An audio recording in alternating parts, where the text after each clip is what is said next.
The iceberg sorcerer shall rule the world के episode 5 की starting में हम लोग रे को देखते हैं जो कि अपनी टीचर ग्रे से लड़ रहा होता है जो कि अपने मॉन्स्टर फॉर्म में होती है। वो रे के ऊपर काफी सारे फायर के हमले करती है लेकिन रे को कुछ भी नहीं होता है। ये देखकर ग्रे पागल हो जाती है और कहती है आखिरकार हो क्या रहा है। तो रे उसे बताते हैं कि जो आइसबर्ग है ये सारे एट्रीब्यूटिव है ना कि फिजिकल। ये सुनकर ग्रे कहती है मुझे कुछ भी समझ नहीं आया, थोड़ा अच्छे से बताओ। तो रे कहते हैं जितने भी आइसबर्ग है ये आइसबर्ग सोर्सरर को रिप्रेजेंट कर रहे हैं। ये सुनकर ग्रे दोबारा कहते हैं मुझे कुछ भी समझ नहीं आया। ऐसा बोलने के बाद वो एक काफी बड़े फायर बॉल से रे के ऊपर हमला करती है। वहीं पर रे डिसेलरेशन बोलता है और अब वो एंटी मटेरियल का यूज करता है जिससे कि सामने वाली आग गायब हो जाती है। ये देखकर ग्रे वापस पागल हो जाती है। वो कहती है आखिरकार ये क्यों हो रहा है। तो रे उसे कहता है मैं तुम्हें एक लेसन देता हूँ, मुझे ये बताओ कि आइस सोर्सरी और फायर सोर्सरी में क्या सबसे बड़ा अंतर है। ये सुनकर ग्रे कहती है मैं एक टीचर हूँ, तुम मुझसे कैसे बच्चों वाले क्वेश्चन पूछ रहे हो। फायर सोर्सरी के समय हम लोग कोर को एक्सेलरेट करते हैं, वहीं डिसेलेशन करते हैं वाइब्रेशन ऑफ मॉलिक्यूल्स का आइस सोर्सरी के समय। ये सुनकर रे कहता है आपने सही जवाब दिया, आइस सोर्सरी में डिसेलेशन का यूज होता है और काफी सारे सोर्सर इस प्रोसेस को अनकॉन्शियसली करते हैं। और अब रे कहता है कि मैं कोर का यूज करके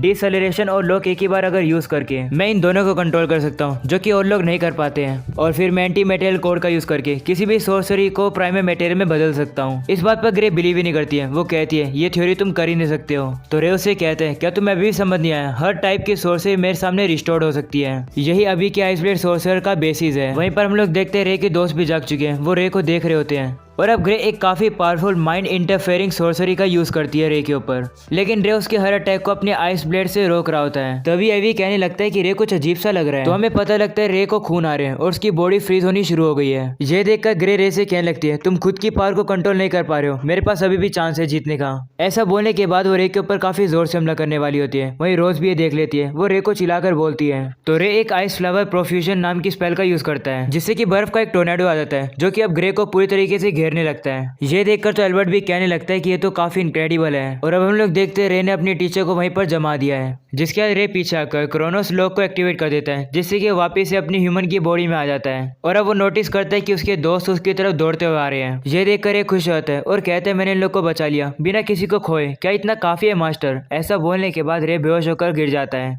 और अब अगली सीन में हमें रे का पास दिखाया जाता है जहाँ पर रे बेहोश होता है और लीडिया उसे गोद में ली होती है। और अब लीडिया रे को अपने कैंप पे ले आती है जहाँ पर कैरोल नाम की लड़की लीडिया से कहती है कि क्या ये तुम्हारा बच्चा है, जिस पर लीडिया कहती है नहीं ये मेरा बच्चा नहीं है, मैंने तो अभी तक वो भी नहीं करा। तो कैरोल उसे चिढ़ाकर कहने लगती है क्या नहीं किया अभी तक। यह सुनकर लीडिया को गुस्सा आता है और अपने आइसबर्ग का यूज करके कैरोल के ऊपर हमला करती है, लेकिन कैरोल जाकर मेजर के पीछे छुप जाती है और मेजर उसे बचा लेते हैं। मेजर लीडिया से पूछते हैं ये कौन है। तो लीडिया कहते हैं कि मुझे कोई आवाज बुला रही थी और जब मैं वहां पर गई तो मुझे ये बच्चा मिला और देखकर लगता है कि यही अकेला सर्वाइवर है, इसलिए मैं इसे यहाँ पर ले आई। और अब अगले सीन में हम लोग देखते हैं एबी लीडिया से कहती है कि हम लोग इस बच्चे को नहीं रख सकते हैं, उन लोगों ने मना कर दिया इसे यहाँ पर रखने के लिए। तो लीडिया कहने लगती है कि हमारे किंगडम का ही वॉर ऑर्फन है तो हम इसे क्यों नहीं रख सकते हैं। तो एबी कहती है कि ये जगह एक विलेज है, ये जगह हमारे किंगडम में तो है लेकिन ये एक इंडिपेंडेंट जगह है और हमारे किंगडम का पॉलिसी ये है कि हम लोग यहाँ पर इंटरफेयर नहीं कर सकते हैं। ये सुनकर लीडिया गुस्सा हो जाती है, वो कहने लगती है क्या ये बच्चा हमारे किंगडम का सिटीजन नहीं है, क्या तुम मजाक कर रहे हो। जिसके बाद एबी बताती है कि ये विलेज कर्स्ड है, यहाँ पर लोग देवताओं को समन करने का रिचुअल करते हैं। ये सुनकर लीडिया कहती है इस जमाने में ऐसा कुछ नहीं होता है। जिस पर एबी कहती है कि रिलीजियस और रिचुअल अभी भी हमारे किंगडम में एग्जिस्ट करता है और जब से कोड डिस्कवर हुआ है जिस मैजिक को हम लोग अनयूजुअल पावर माना करते थे उसे हम लोगों ने सोर्सरी मान लिया है और उसे एक्सेप्ट कर लिया है। अगर हम लोग ऐसे रिसर्च करते रहे तो हम लोग दुनिया की सच्चाई जान सकते हैं। जिसके बाद वो लीडिया को बताते हैं कि वैसे रे को होश आ चुका है। ये सुनकर लीडिया कहती है क्या तुम ये बात मुझे पहले नहीं बता सकती थी।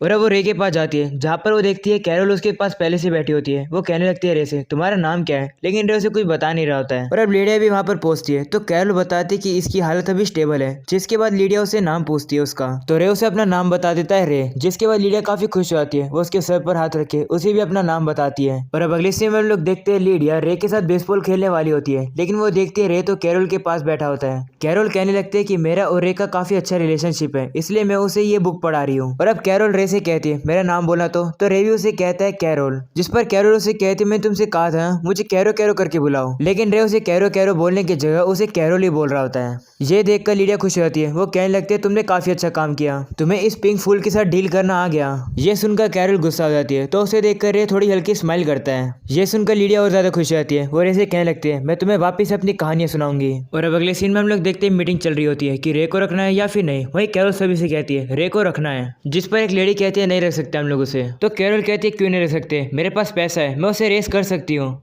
और अब कैरोल की जिद की वजह से मेजर लीडिया से इस बारे में पूछते हैं तो लीडिया थोड़ी सोचती है, जिसके बाद वो देखते हैं कि रे उन्हें बाहर से देख रहे हैं तो वो उसे अंदर बुलाती है और कहती है तुमने सब कुछ सुन लिया ना, आखिरकार तुम क्या चाहते हो, तुम कहाँ रहना चाहते हो। जिस पर रे उसे कहता है कि मैं आपके साथ रहना चाहता हूँ। ये सुनकर लीडिया खुश हो जाती है और अब वो रे को अपनी ब्लेसिंग देती है, जिसके बाद लीडिया मेजर से कहती है मैं रे को अपने साथ रखना चाहती हूँ। ये सुनकर मेजर कहते हैं क्या रे के अंदर कोई यूनिक चीज है जिसकी वजह से तुम इसे यहाँ रखना चाहती हो। जिस पर लीडिया कहती है हाँ, और इसीलिए मैं उसे सही रास्ता दिखाना चाहती हूँ। ये सुनकर मेजर उसकी बात मान जाते हैं और कहते हैं जब तक तुम्हारा मिशन इफेक्ट नहीं होता तब तक तुम रे को अपने साथ रख सकती हो। ये सुनकर कैरोल खुशी के मारे रे को गले लगा लेती है और कहती है अब से तुम हमारे साथ रहोगे। वहीं लीडिया रे से कहती है अब से तुम मुझे मास्टर बुलाना, मैं तुम्हें सब कुछ सिखाऊंगी। ये सुनकर रे भी मान जाता है और अब वो लीडिया को मास्टर बुलाना शुरू करता है। और अब 6 साल बीत जाते हैं जहाँ पर हमें फार ईस्ट वाली वॉर दिखाई जाती है, जहाँ पर हम लोग रे को देखते हैं जो कि अपनी आइस ब्लेड सोर्सर की पावर का यूज करके अपने एनिमी को काफी इजीली हरा देता है। ये देखकर रे के टीममेट्स उसकी तारीफ करते हैं और अब वो लोग वहाँ से जाने लगते हैं। और अब हम लोग लीडिया की साइड देखते हैं जिनके सामने काफी बड़ा गड्ढा होता है जो कि सोर्सर के ओवरहीट करने की वजह से हुआ है। लीडिया कहते हैं कि सोर्सर ओवरहीट तब करता है जब उसे रियलाइज होता है कि वो मरने वाला है। वहीं ये देखकर एक लड़की कहने लगती है कि ओवरहीट की बीमारी आजकल के मॉडर्न सोर्सर के अंदर हो रही है। और अब अगले सीन में हम लोग देखते हैं वो लोग मीटिंग कर रहे होते हैं जहाँ पर मेजर सभी को बताता है कि 2 सोर्सर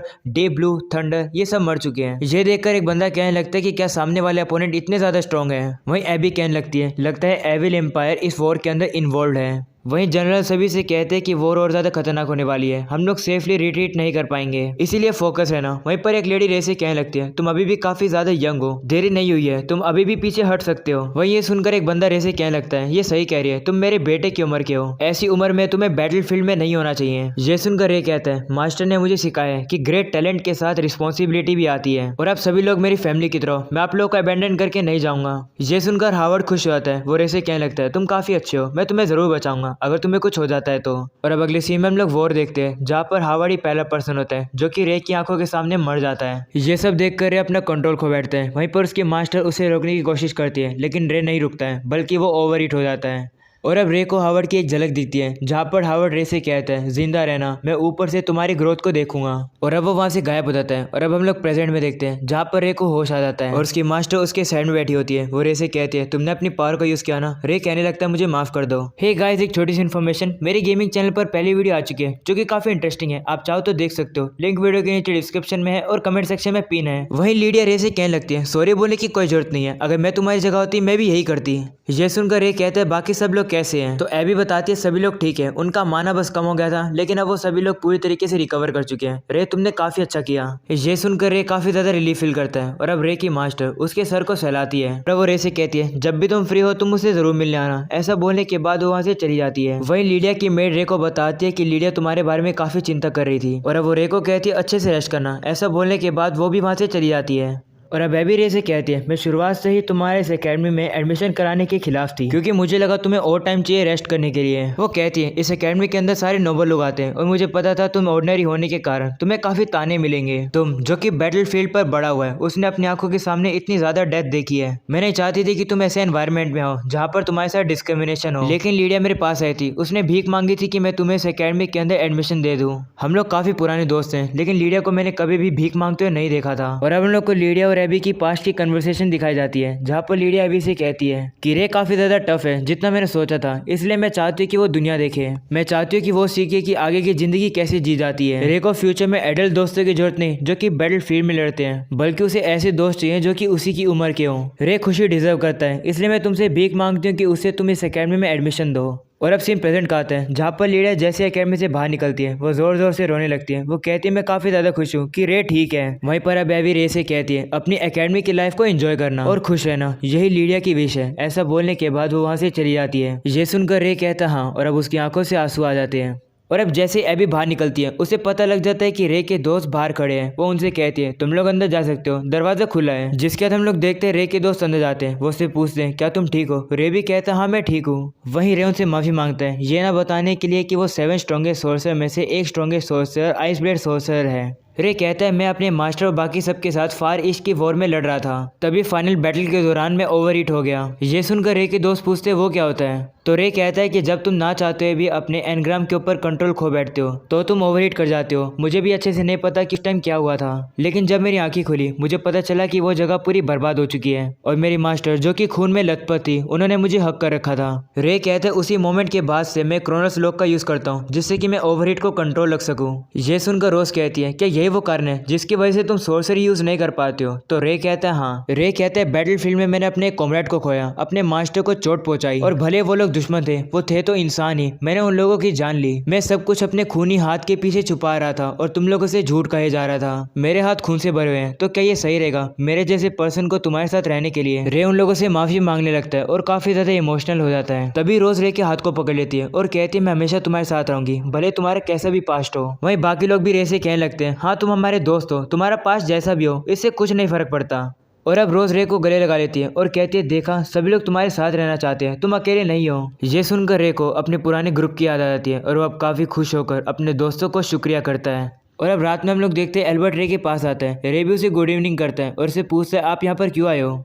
तो एल्बर्ट रे से कहता है मैंने काफ़ी बड़ी गलती कर दी, मुझे माफ़ कर दो। तो रे भी उसकी माफ़ी को मांग लेता है और कहता है मैंने तुम्हें माफ़ किया। ये सुनकर एल्बर्ट काफ़ी हैरान होता है और कहता है क्यों? तो रे उसे कहता है तुम्हें अपनी गलती का एहसास हुआ और तुमने मुझसे आकर माफ़ी मांगी, ये काफ़ी अमेजिंग बात है, मेरे लिए इतना ही काफ़ी है। ये सुनकर एल्बर्ट रे को वाइट कहता है। तो रे उसे कहता है मुझे रे बुलाओ, मैं चाहता हूँ कि तुम मुझे रे बुलाओ। ये सुनकर एल्बर्ट कहता है मुझे तुम्हें कहना होगा, तुम ज़्यादा स्ट्रॉन्ग होने के बावजूद भी तुम इतनी हॉनेस्ट लाइफ कैसे जी लेते हो? तो रे उसे कहता है कि हम लोग ब्लड लाइन और टैलेंट के साथ बोर्न होते हैं लेकिन इतना ही काफ़ी नहीं है, हार्ड वर्क और एनवायरनमेंट भी मैटर करता है। जैसे मुझे देखो मैं एक काफ़ी अच्छे एनवायरनमेंट में रहता आ रहा हूँ। जिसके बाद रे एल्बर्ट से कहने लगता है अपने आप को एग्जामिन करो, तुम ग्रो कर पाओगे। जो लोग अपनी गलती को रियलाइज कर लेते हैं वो अपनी ज़िंदगी को जितनी बार चाहे रिस्टार्ट कर सकते हैं और जिस आंसर को तुम ढूंढना चाहते हो वो तुम्हें तुम्हारे अंदर ही मिलेगा। ये सुनकर एल्बर्ट कहते हैं मुझे दूसरे के खिलाफ नफरत नहीं बल्कि मुझे खुद का अप्रूवल चाहिएगा।